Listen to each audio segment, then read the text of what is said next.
Hey there, welcome to Drew Bentley Guitar. So one of my students recently asked me, what should I play if I'm at a party and people want me to play some music for them and I really don't know what to play just to start jamming and creating some music. So I started thinking about creating a formula for them that they could jam with if they want to make some music for friends.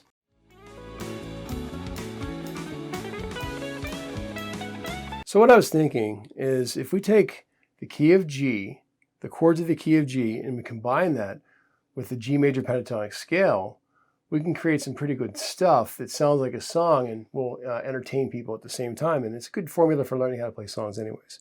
So if we take our basic G chord like this, that's the 1 chord in the key, A minor is the 2 chord, B minor is the 3 chord, C is the 4 chord, D is the 5 chord, E minor is the 6 chord. Now the 7 chord is a diminished arpeggio, and that's something we don't necessarily have to worry about at the moment. Let's not worry about the diminished chord yet.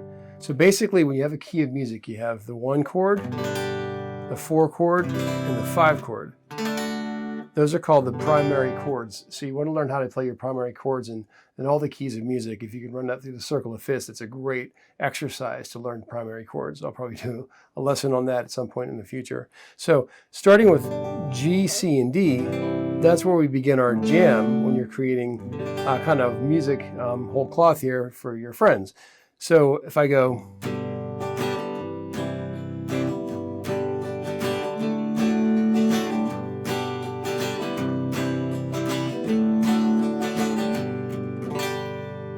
Well, that's a nice little jam, right? Okay, that'll work. So let's spice things up a little bit here. We're going to throw in the A minor chord, the B minor chord, and the E minor chord. And those are called the secondary chords in the key. So if you don't know how a key of music works, there's a lesson on the channel about a key of music. It'll help to illustrate this better. So now what we do, play our G chord, and then we can kind of use any order we want to, but basically what's going to happen is the 5 chord is D, and 5 wants to resolve back to 1, so it kind of wants to go back home again. It's called an authentic cadence. The plagal cadence from C to G, it's like, oh man, well, that will work also. So we can kind of follow a pathway here.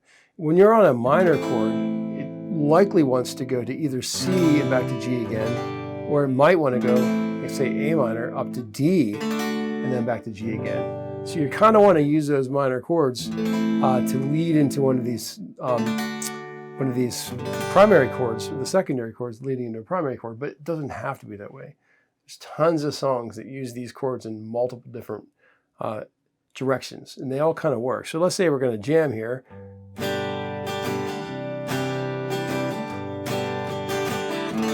So there I inherently, naturally grabbed a C add 9 instead of a C. So that's a nice little substitution. C looks like this. This is C add 9, adding the 9th of the scale, which is the D note. So that works also. This rock G system, it's 10 billion songs with those chords in it. So I'm going to jam a little bit.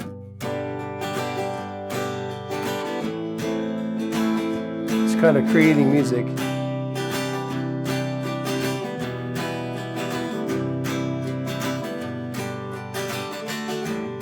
So that one was a little long-winded. It was a little too many chords and it didn't really lead back to where I wanted to go with it. So if I play G again, A minor, E minor to D will work. So when you're doing this, you want to have some measure awareness. And what I mean by that is be aware of how many measures you're playing for each section. So it kind of makes sense logically.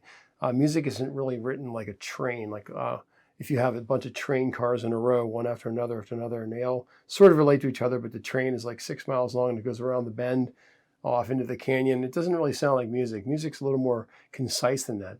Most of the best songs that have ever been written are probably only 4 chords anyways. So I can change some techniques here, maybe do a little finger picking or hybrid picking.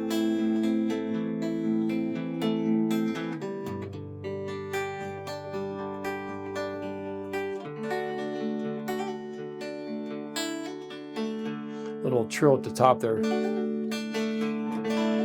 So now, the next thing we want to infuse into this formula is playing the G major pentatonic scale in conjunction with this, and that'll sound really cool. So this is your G major pentatonic scale. It's going to sound like My Girl. So it's the same notes as the minor pentatonic scale, but you probably already know this guy. Right, so you should learn all your minor pentatonic scale patterns. But if you start on the 3rd fret of low E instead, that's the major pentatonic note right here. So if I go like this, continue on to here, keep things nice and simple, right? So I can play a little ditty with that.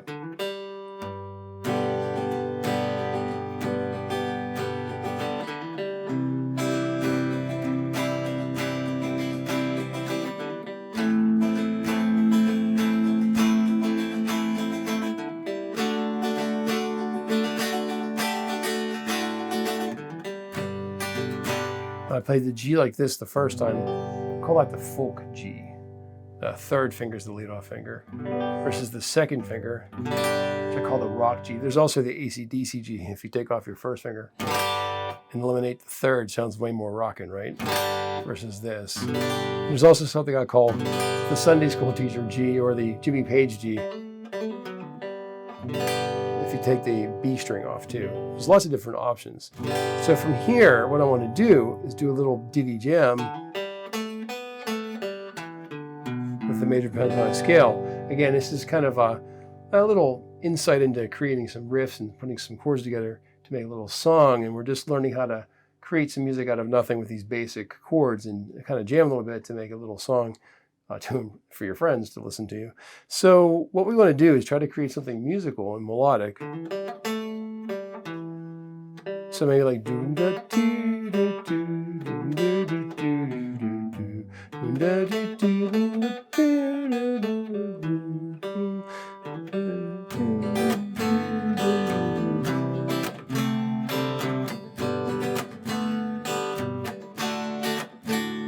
so that was like this.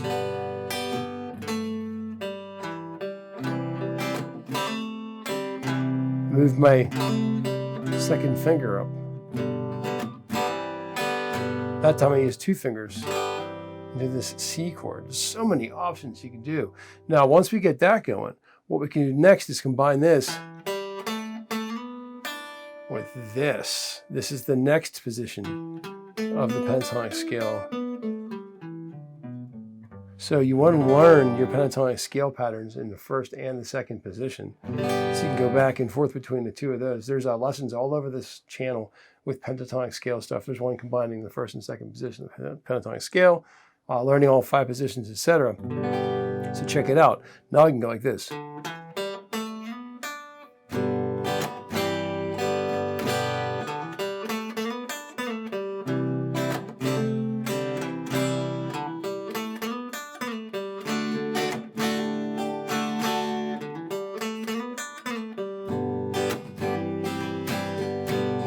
There also are some secondary chords in.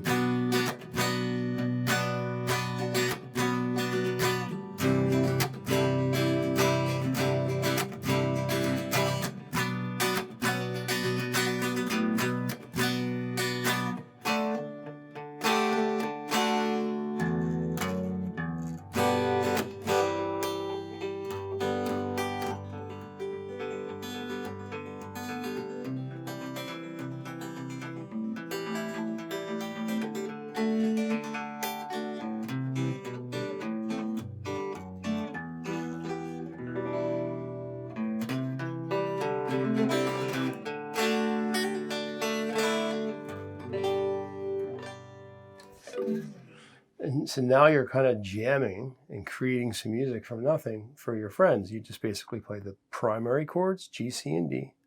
Secondary chords, E minor, actually in order, A minor, B minor, E minor. Again, there's this diminished 7th chord. We'll worry about that at some other point in time. Let's not confuse things. And you can play your basic cowboy chords, I like to call them cowboy chords, in conjunction with the major pentatonic scale and try to create some music, right? So what we're going to do again is go back and forth. So maybe play an entire measure first of the scale.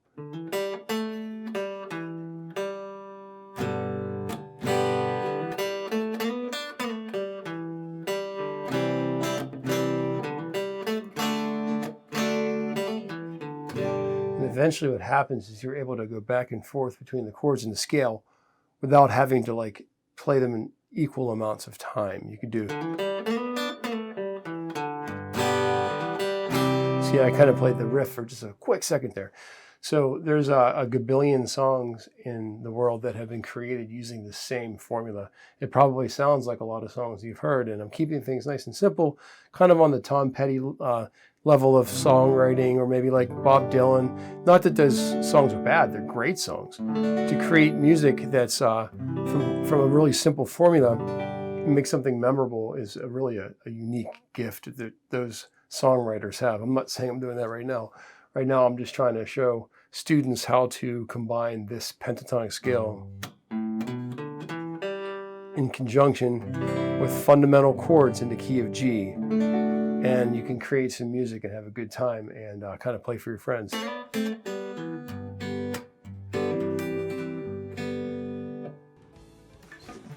All right, well, thanks so much for checking out the lesson. Please subscribe to the channel if you have not already. And it's great hanging out with you. See you next time.